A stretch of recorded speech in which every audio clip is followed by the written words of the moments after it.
জানা।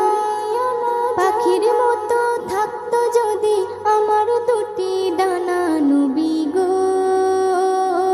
আমি না শুনিতাম মানা, যেতাম উড়ে সোনার মদিনা। দিন দুপুরে পার ঘাটেতে করিয়া না জানা, পাখির মতো থাকতো যদি আমার দুটি ডানা, নবী গো